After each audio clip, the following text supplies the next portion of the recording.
Hey everybody, how you doing? This is S. Anthony Thomas, and this is the S. Anthony Thomas Show. You know what I want to talk to you about this time? Have you ever had a house guest that you just couldn't get rid of no matter how hard you tried? Huh, exactly. It's not the best thing in the world. Well, what about that house guest wasn't a human being? Exactly. That's what we're going to talk about this week. Are you ready? Cool. Let's do it.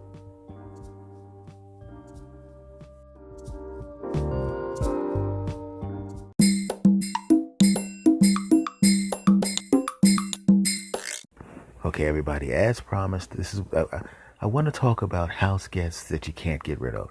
It happens to everybody. You've all been there before. You have a party at your house, and then it gets a little bit late and you're kind of hoping everybody will get the heck out of there because you have to clean up. Or even if you don't have to clean up, you just want to go on with your regular life. You want to watch television, you want to hang out with your family, or you just want to be alone. And most people get it. Most people will hang out for a little while and they'll go about their business. Most people. But there's always a time when there's someone who just hangs around a little bit too long and you want them to get the heck out. You want them to get out, but they won't get out. You start throwing hints. You know what I mean? You start cleaning up the living room. You start sweeping. You start doing dishes. You walk out of the room to do something. And you stay out of the room for a long period of time. And most people will pick up on that. But what I'm talking about right now is people that you can't get out. I've actually had to say to friends before when they stayed way too long, like, all right, man, I got to go to bed. I got to get out of here. Oh, okay, let's leave. Okay, oh, sorry about that, man. No problem. But what I wanted to talk about right now, my friends, is the house guest you can't get out. And in this particular instance, I'm not even talking about a human being. What am I talking about? I'm talking about a fly. Now, we've all been there before. You've had a fly buzzing around your ears. You've had a fly that just kind of annoyed you. You're typing at your desk trying to get some work done. You're trying to eat a sandwich or a bowl of soup, and that fly keeps buzzing around your ears. It won't leave you alone. You go into the next room, it's in there too. And you're going, why is this fly bothering me? Now, I knew this was not a normal fly to begin with, right? I opened up the door and I saw the fly come in. I wasn't really paying much attention to it. Flies they exist, no big deal. But you may think I'm crazy, but I'm telling you, I could almost hear that fly go, ha ha ha, that's him, got him. And I went, wait, I didn't even know flies could talk. Apparently this one could. And sometimes you try to stop the fly from bothering you. I had a hoodie when I was sitting in the house. I pulled the hoodie up and it stopped the fly from actually landing on my ear and buzzing in my ear, but I could still hear it. If the fly buzzing right in my ear and bouncing off of my ear was a 100 on the annoyance level, pulling up the hoodie and covering my ears only backed it back down to a 95.6. Still pretty daggone unbearable. And I couldn't catch the fly. See, when I was a little kid, when you're a kid, sometimes you make up games and those games seem stupid to an adult or to an older kid, but sometimes you make up games of your own. I remember being in a house, I was the only one home. I was old enough to be home by myself at that particular time, right at the beginning of being old enough to be home by myself. And there were these two flies flying around the house. And I made up a concoction of soap and water, and I made sure it was really sticky. And I had these two bottles on both sides of my hand. On both sides of me. And I was walking around the house trying to shoot the fly with the sticky water, right? It was almost like it was a Western in the house, It was almost like I was Clint Eastwood in my mom's house. Listen, punks, you flies don't belong in here. And I'm the guy that's going to get rid of you. Now get out, punks. And I imagine myself reaching down to my side, grabbing the spray bottle, spraying one of the flies, catching them in midair with my incredible shot, the fly hitting the ground and dying a horrible death. And then maybe the other fly leaves knowing he doesn't want any smoke with me, baby. Or better yet, I take my other hand with my incredible speed, shoot that fly with the soapy water, catch him too, bam, on the ground, dead. Well, that's how I imagined it. But of course, flies react infinitely faster than human beings.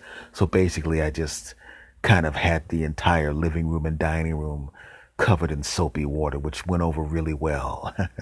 Not only did I not get the flies, I also did not have my video game for the next 2 days. That was not worth it. Moving back to more current times. So the fly is buzzing around my ear, and I can't get rid of the fly. And obviously, I'm not going to be like I was a little kid walking around the house with 2 bottles of soapy water, shooting at flies and cursing, because I tend to leave my big window open. And quite frankly, people would think less of me going, is that a grown man running around with his shirt off, doing a Clint Eastwood impression, carrying 2 bottles of soapy water, shooting in air randomly? I think we need to call someone to take care of this guy. I did not want that to happen. So I'm trying to figure out how to get rid of these flies. I open up the window, they won't go out. I open up the door. Not only did that one not go out, 5 more came in. All of them going, you're right, this guy is stupid. And they all started attacking my ears. Oh, that was horrible. So I go upstairs to go to the bathroom, and I'm using the facilities. I'm not going to say what I was doing, but it does not require standing, if you understand what I'm saying. And I close the door. And there's no flies in the bathroom. Yay. I'm all alone. No flies. It's great. I can at least have a few minutes of peace, and I see the doorknob start to rattle. Oh, what is this? As it turns out, my friends, it was the flies. They had collectively gotten together and figured out how to open up the bathroom. The bathroom door swings open. There's 6 flies right there, all of them pointing at me and laughing, and one of them holding the key to the door. I didn't know flies could do that. These flies are not regular flies, I'm telling you. And then they close the door behind me in an ominous way, and I don't think I like the way this is going. And they're all looking at me going, where you gonna go now, punk? And I'm going, oh, where's my soapy water? Why didn't I make any soapy water, dag nabbit? And I'm trying to finish what I'm doing in the bathroom, and they're buzzing around my ears, laughing, calling me names and saying things that are inappropriate because that's just not nice. And I look up and I'm thinking, what am I going to do? When I see in the corner of the bathroom ceiling, there's a spider there. And he's in his web. And he's looking at me. And one of the flies gets a little sloppy and lands in the web. And the spider goes, why don't you try that crap with me, punk? And he moves toward the fly. There's still 5 flies torturing me, but there's one missing. One fly notices that the fly's up in the spider web, goes up to try to help him. Bam, caught in the web too. It was great. And I see the spider actually pull out a knife and fork and put on a bib. And I'm going, dang, not only can spiders pull on bibs and have knives and forks, I got flies that can talk and know how to open up bathroom doors with keys. This is weird. And I'm awake. I thought it was an evil dream, but it's not. I was awake. At least I think so. Moving on. So now there's 4 flies torturing me and 2 flies up there getting eaten by the spider. And I'm loving every second of it. I get out of the bathroom, of course, cleaning my hands and myself. I walk out. And I start realizing that spider comes in handy. That spider's doing a good service. That spider's helping me out. And these 4 flies are too dumb to realize that the spider just ate their 2 friends. So I go back into the bathroom. Those flies follow me again. I start walking around the bathroom. The flies are buzzing around my head. 2 more flies go into the spider web. The spider goes, man, I've got dinner for tomorrow too. And then he grabs those 2 spiders and puts them in the refrigerator. He's getting a little too comfortable up there in the corner. How the heck did he get a refrigerator in there? He's a tiny spider, but that's beside the point. I'm now down to 2 flies. Oh yeah. One time I actually swung my hand wildly and hit one of the flies, knocked him into the sink. He's trying to flip himself back over. Doesn't get a chance to because, well, I turned on the hot water. Down, gone, done. Great. 1 fly left. And that last fly looks at me and looks at the spider, then looks at me, then looks back at the spider and goes, I'm out of here, and flies out of the window. Fantastic. And I realized I was having a problem with flies anyway, right? But I don't have to have a problem with the flies. I got this spider right here. I know the flies are going to follow me into the bathroom because flies are evil. And every time a fly comes into the house, I would just walk into the bathroom knowing exactly what was going to happen. I'd spin around real quickly, close the door behind me, and then I'd hear, oh no, as the spider grabbed the fly. And it was great. Fantastic. I let that spider live because that spider was performing a service, and that's what's important. Having animals and insects live together in harmony. It was fantastic. And I let that spider live there. I didn't want a spider in my house. Normally if I see a spider, I kill the spider, but I let the spider stay. It's happened before with other people. I have a friend of mine, he didn't even really like cats that much. But one day he was taking some groceries into his house, and a cat walked into his house. And he saw the cat, but he was in a hurry, and he had to get to work. He didn't even really have time to go shopping. I don't know why he went to shopping like that, but I guess he figured I might as well get it done now. I got to go to work, and it's going to be a busy week. I might as well get some shopping done. So he gets the shopping done, and he doesn't have time to get the cat out of his house. So he's at work going, dag, I got a cat in my house. This is horrible. And he comes back to the house. He doesn't even see the cat after work. And he's thinking, how'd the cat get out? Everything's closed up. The cat did not get out. The cat was just sitting on the chair. And he was tired after work. He didn't feel like chasing a cat around. He goes, I'll get rid of the cat tomorrow. But the cat hasn't had anything to eat. So he gets a bowl, he puts it on the floor, he puts some water in the bowl, he puts some milk on the floor, he grabs some food from his refrigerator that are leftovers, dumps it down on the floor, he feeds the cat, and now the cat ain't even thinking about leaving because, well, he's got a warm place to stay, he's got a human being that stopped chasing him, he's got water, he's got milk, he's got food, he's not going anywhere.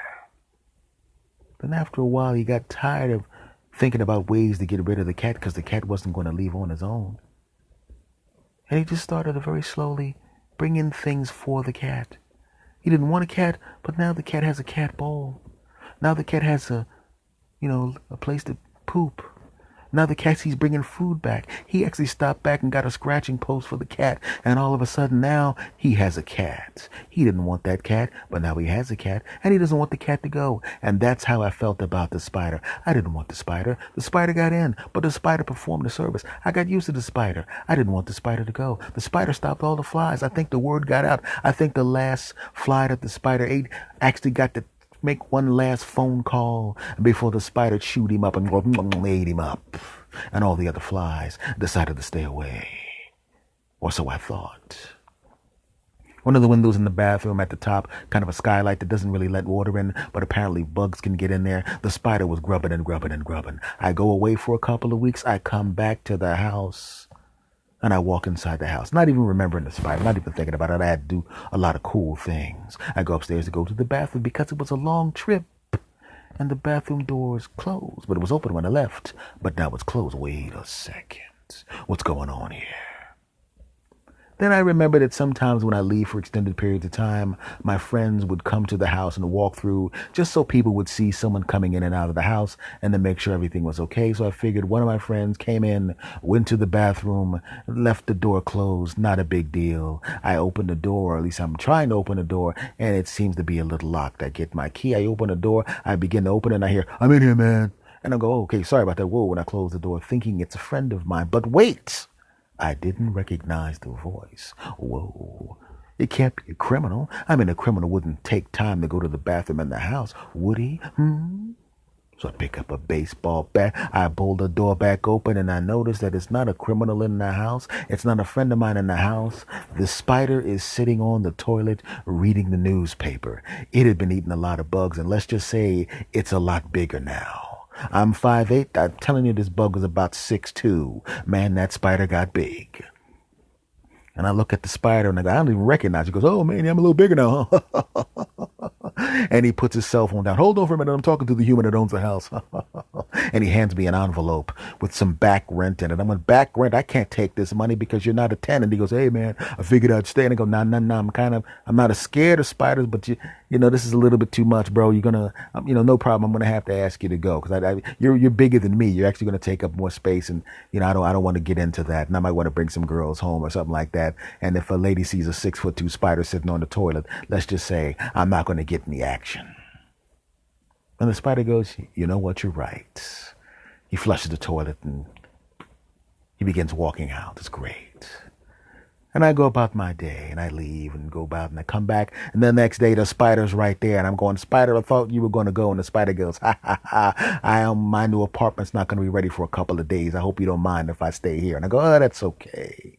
And then I noticed the spider's with a woman.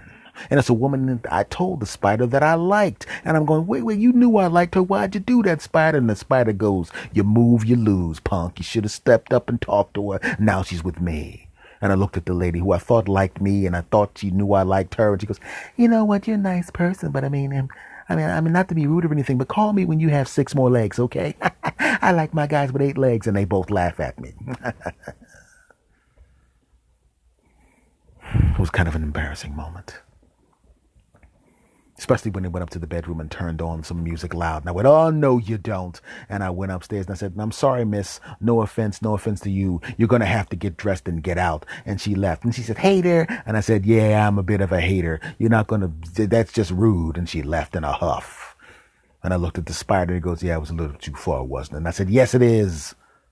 I said, dude, you got to leave now. God, you got enough money for a hotel. I saw your car out front. As much money as you're making, you make more money than me, damn it. Get out. And he said, you're right. I just got kind of comfortable here with the free fly food. And I said, I know, get out. And then the spider walked downstairs and walked out the door. And he looked back at me and he said, hey, man, no hard feelings? And I go, of course, no hard feelings. And then I got one of my shoes and squashed him because there was hard feelings. I know that was the wrong thing to do, but it is what it is. But all I'm saying, folks, is sometimes people will overstay their welcome. If you have friends that come over to your house and they stay too long, get them out. And if you have a spider that goes from really tiny to 6'2" and starts getting it on with a lady that you were building up the courage to talk to, throw him out or squash him with your shoe. Actually, it took a while to squash him with my shoe because, like I said, he was 6'2". It took like a half an hour. And he's like, can I go now? I said, I'm not done squashing you. Okay, maybe none of that happened. Maybe I just been awake too long. Don't judge me.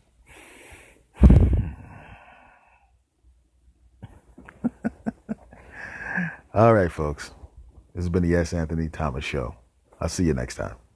Take care.